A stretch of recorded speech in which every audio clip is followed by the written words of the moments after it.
자, 한국은 이제 더 이상 일본의 파이트 리스트가 아닙니다. 네. 이제 백색 국가가 아닙니다. 자, 그런데 문제는 아무 카드가 없습니다. 아, 무시무시한 일이 일어났습니다, 여러분. 소름 끼치는 일입니다. 지금 일본에서 그랬다는 거 아닙니까? 이 백색 국가를 가기위해서 강요회의에서 의결하기 전에 3만 명 정도 되는 전문가 포함 일본인에게 물었더니 네. 90%가 찬성했다는 거예요. 한국 제외시키자고요.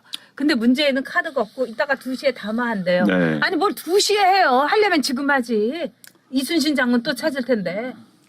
지금 이제 먼저 이제 전제는요. 일본이 잘못했습니다. 먼저 네. 이야기를 하겠습니다.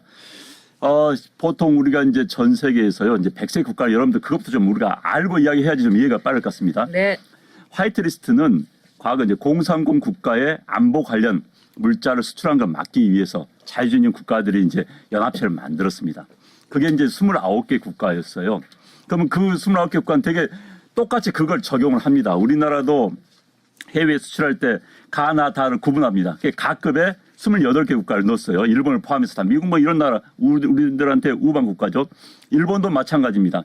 거기서 제외한 겁니다. 그런데 현재 29개 국가들이 그런 식의 협정을 맺고 협력을 해온 이후에 어느 단 한 국가라도 주체적으로 먼저 어느 한 국가를 제외시킨 건 이번에 처음 있는 일입니다.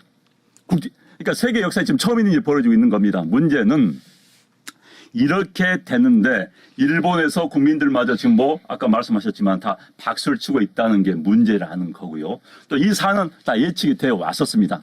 그런데 이 사안이 제대로 커버를 하지 못한 이 정부의 무능을 우리가 이야기할 수밖에 없는 겁니다. 우리가 일본 잘했다는 거 아닙니다. 자꾸 이제 좌파에서는 그러니까 일본 잘했다 박수 치는 거 그건 아닙니다. 좌파 얘기 신경 쓸 것도 그러나 없어요. 이에 대해서 네. 우리는 왜 이 정부는 빤히 예측됐었는데도 불구하고 이 문제에 대해서 오히려 즐기는 것 같은 느낌을 줬기 때문에 우리가 비판 안 할 수가 없는 겁니다. 결국 이건 뭡니까? 무능이거나 나쁜 의도를 가지고 있지 않나 이렇게 생각할 수밖에 없는 것이죠. 그렇습니다. 그건 양정철이 보고서로 다 얘기했지 않습니까? 내년 총선에 아주 도움이 된다. 이렇게 얘기했으면 이건 끝입니다. 그리고 이 좌파들 눈치 볼 필요도 없어요. 왜? 이미 노무현 때요. 이 징용 문제에 대해서는 우리가 1965년 그 한일 의정서에서 우리가 국가 배상으로 하기로 한 거기 때문에 자기네가 그 노무현 정권에서 다 배상을 했어요. 그러면 끝난 얘기입니다. 그리고 지금 우리는 먹고 살아야 되고 우리는 일본을 통해 가지고 얻는 이익이 많습니다. 여러분 애칭가스, 불화수소도요. 일본이 우리나라에 그거 수출하는데 얼마 버는지 아십니까? 연간 130억 원을 법니다. 그러면 우리가 그걸로 어떻게 이익을 얻는지 아십니까? 이 반도체 조립해갖고 80조를 우리가 수출을 합니다. 130억 원에 사갖고 80조짜리를 만드는 게 이 한일협업 국제분업입니다. 근데 지금 와가지고 지들 선거 이기겠다고 반일 감정을 이렇게 끄집어내요? 정말 나라 망치게 하는 나쁜 놈들입니다. 지금 주식시장은 2천이 깨졌습니다, 여러분. 주식은요. 경제의 6개월 전에 바로미터입니다. 리트머스 시험지입니다. 네. 우리 경제가 이제 폭망한다는 거니까 이제 문재인에 대한 우리 국민의 심판을 시작해야 됩니다. 자, 세계의 부품에 이어서 이제 수출 규제를 일본이 추가 보복을 하는데 1115개입니다. 근데 이 가운데에서 정말 한국 때리기의 결정판이 이제 나오게 되는 겁니다. 그중에 결정판은 뭐냐? IT 국가인 우리의 목을 숨통을 조이는 겁니다.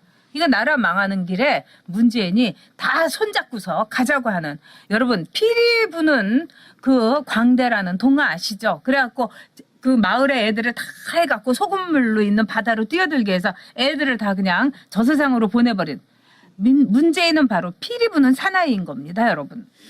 자, 이제 아까 미국 이야기 말씀하셨는데 폼페이오가 이번에 의도적으로 피했다. 지금 ARF라고 지금 그 회의가 열리고 있지 않습니까? 그렇죠. 아시아 안보 포럼이 열리고 있는데 폼페이오가 자꾸 이제 우리가 좀 중재 좀 해달라, 해결 좀 해달라니까 지금 안 나타난 겁니다. 그리고 일본 외상과 잠시 만났는데 일본 외상이 분명히 이랬겠죠. 이건 한국과 일본의 문제이다. 미국이 끼어들지 말아라. 그다음에 한국 자들 하는 거 봐라. 당신들도 다 많이 당하지 않았느냐. 분명히 그랬을 겁니다. 그러니까 폼페이오 알아서 니들끼리 해결해. 그런 상황이 지금 ARF에서 지금 벌어지고 있고요. 미국도 마찬가지입니다. 지금 미국이 한국과 일본 가운데서 둘 중에 하나를 택하라면은 일본을 택할 수밖에 없어요. 그건 뭐 한국이 잘나서 일본이 잘나서 아베가 좋아서 뭐 문재인이 싫어서 차원이 아니라 미국의 세계 전략상 그럴 수밖에 없습니다. 우리는 세계 전략상 미국에서 1, 2, 3 하면은 우리는 빠져요. 일본의 ARF에서 자 미국이 두 국가 3자 회담을 하는 겁니다. 어디입니까? 일본하고 호주하고 하는 거예요. 지금 아시아에서 미국이 가장 중요한 안보 협력국은 일본과 호주입니다. 앤드 인도양에서 인도를 넣어가지고 4자 회담을 하는 거예요. 한국은 빠져 있습니다. 우선순위에 빠져 있는 거예요. 그런데 거기 가가지고는 잘 해달라, 해달라. 미국은 일본이 제발 빠져주십시오. 제발 빠지세요 하면 빠질 수밖에 없는 입장인 거예요. 그런데 그걸 모르고 이제 그동안 미국 욕 그렇게 하다가 그런 반미 좌파들 욕 그렇게 하다가 이제 급하니까 미국 쪼르르 쫓아가지고는 형님 봐주사니까 미국도 알지요. 트럼프가 이야기했지 않습니까? 우리를 무지하게 싫어하는 나라가 있다고. 알죠. 여러분 같으면 일반인가 누구 말을 듣겠습니까? 그래놓고 이제 와서 미국만 목매달아 보고 있는 그런 무능한 참담한 정권이 지금 문재인 정권이라는 겁니다. 네, 늘 후원해 주시는 에이미님께서 정말 답답한 마음뿐인데 그래도 두 분 때문에 작은 희망을 붙잡고 있습니다. 이제 저희는 문재인 정권을 심판하는 그 이제 시작이 오늘 방송이라고 생각합니다. 왜 그러냐면 이 나라를요, 이 대통령이란 사람이 정말 응석을 부리고 국민들한테 나쁜 일만 하고 이건 도대체 나라가 아니지 않습니까? 우리 가장은 어떻습니까? 밖에서 온갖 수모와 모욕과 치욕을 당해도 내 가족, 내 자식 먹여 살리기 위해서 진짜 문 앞에서 눈 질끈 감고 일부러 웃는 얼굴로 들어오는 게 이 나라에 속이 타들어가는 가정입니다. 대통령은 친일파 해야 돼요. 그러면서 민간에서는 다 또 운동하게 하고 어느 나라든지 친미해야 되고 친일해야 되고 친중도 해야 되고요. 친러도 해야 돼요. 그게 외교의 수장인 대통령이 할 일입니다. 근데 자기가 지금 뭐 운동권 동아리에 짱이냐고요. 지금 이런 짓을 하고 앉아있게. 지금요. 일본에서는 앞으로 어떻게 되냐. 이제 가기에서 통과가 됐지 않습니까? 그러면은요, 일사천리로 나가게 됩니다. 일단 경제산업상이 사인을 하고 아베가 사인을 합니다.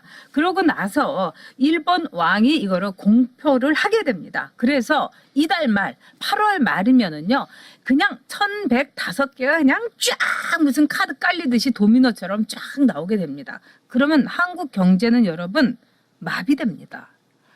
왜?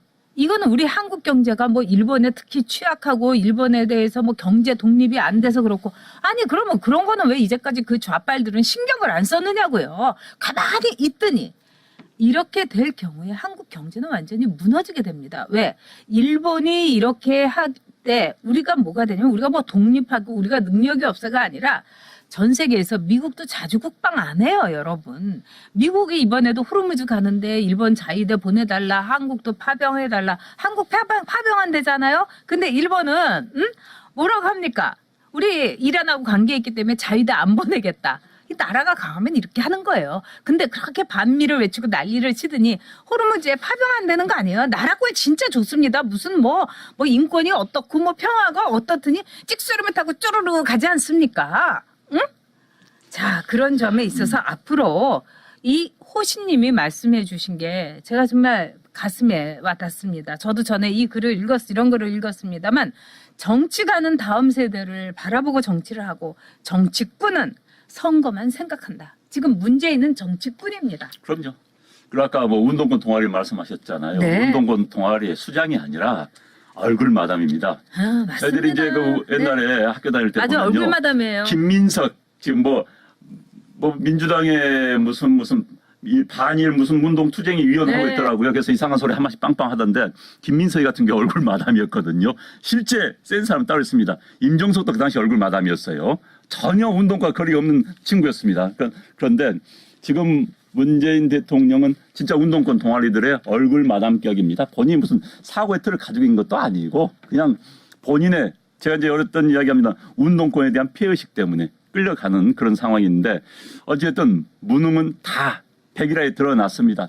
아까 제가 시작 전에 말씀드렸지만 1970년대 초에 안보 위기와 경제 위기가 동시에 온 적이 있습니다. 이른바 석유 위기. 그다음에 이제 베트남 붕괴되면서 안보 위기가 동시에 왔는데 그 이후에 지금 50년 만에 대한민국이 온 두 번째 위기입니다. 엄청난 위기가 왔습니다.